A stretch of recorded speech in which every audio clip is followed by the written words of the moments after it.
A private soldier has as much right to justice as a major general.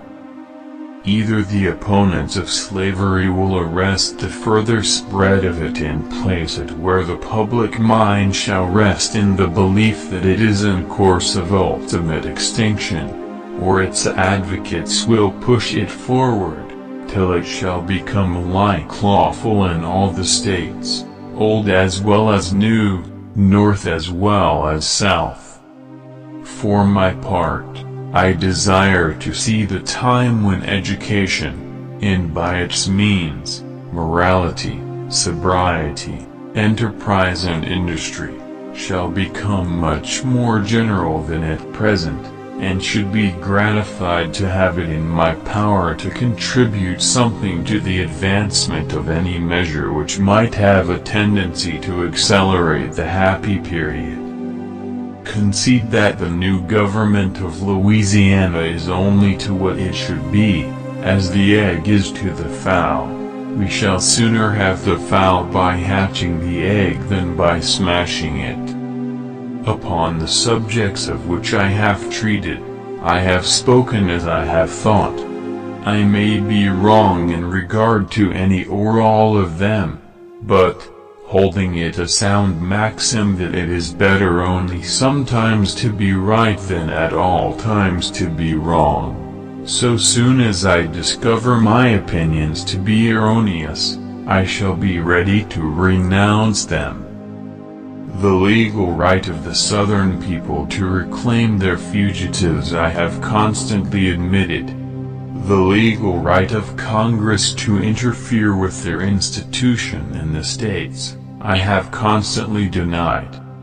The people know their rights, and they are never slow to assert and maintain them when they are invaded. I am humble Abraham Lincoln. I have been solicited by my friends to become a candidate for the legislature. My politics are short and sweet, like the old woman's dance. I perhaps ought to say that individually I never was much interested in the Texas question. I never could see much good to come of annexation, inasmuch as they were already a free Republican people on our own model. I understand a ship to be made for the carrying and preservation of the cargo, and so long as the ship can be saved, with the cargo, it should never be abandoned. This Union likewise should never be abandoned unless it fails and the possibility of its preservation shall cease to exist, without throwing passengers and cargo overboard.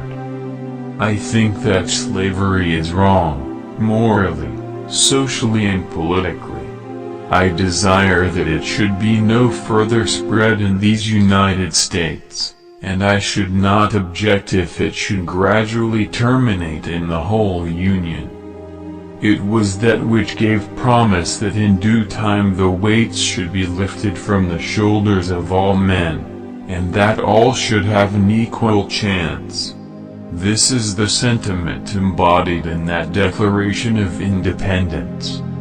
I have said 100 times, and I have no inclination to take it back, that I believe there is no right, and ought to be no inclination in the people of the free states to enter into the slave states, and to interfere with the question of slavery at all. I have said that always.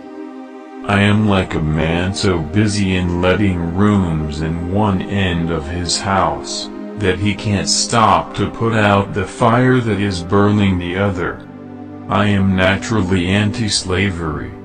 If slavery is not wrong, nothing is wrong. I cannot remember when I did not so think and feel. If there should prove to be one real, living free state Democrat in Kansas, I suggest that it might be well to catch him and stuff and preserve his skin as an interesting specimen of that soon-to-be extinct variety of the genus Democrat. Whether slavery shall go into Nebraska, or other new territories, is not a matter of exclusive concern to the people who may go there. The whole nation is interested that the best use shall be made of these territories. We want them for the homes of free white people.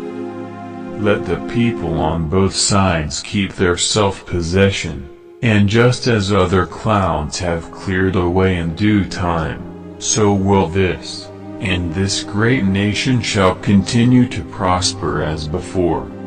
We find ourselves under the government of a system of political institutions, conducing more essentially to the ends of civil and religious liberty, than any of which the history of former times tells us.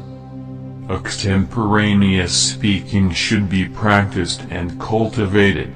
It is the lawyer's avenue to the public.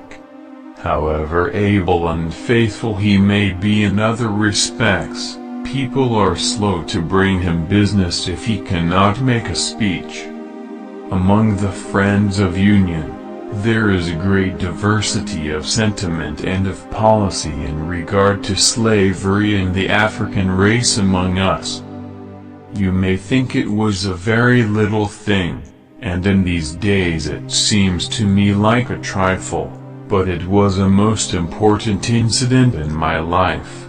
I could scarcely credit that I, the poor boy, had earned $1 in less than a day, that by honest work, I had earned $1. I was a more hopeful and thoughtful boy from that time. I go for all sharing the privileges of the government, who assist in bearing its burdens. Consequently, I go for admitting all whites to the right of suffrage, who pay taxes or bear arms, by no means excluding females. By what principle of original right is it that 1/50th or 1/90th of a great nation, by calling themselves a state, have the right to break up and ruin the nation as a matter of original principle? It would astonish if not amuse the older citizens to learn that I, a strange, friendless, uneducated, penniless boy, working at $10 per month, have been put down as the candidate of pride, wealth, and aristocratic family distinction. The man who could go to Africa and rob her of her children, and then sell them into interminable bondage, with no other motive than that which is furnished by dollars and cents, is so much worse than the most depraved murderer that he can never receive pardon at my hand.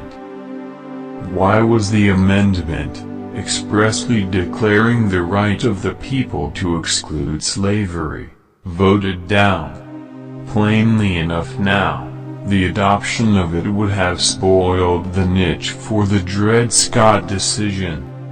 Oh, yes, you Virginians shed barrels of perspiration while standing off at a distance and superintending the work your slaves do for you. It is different with us.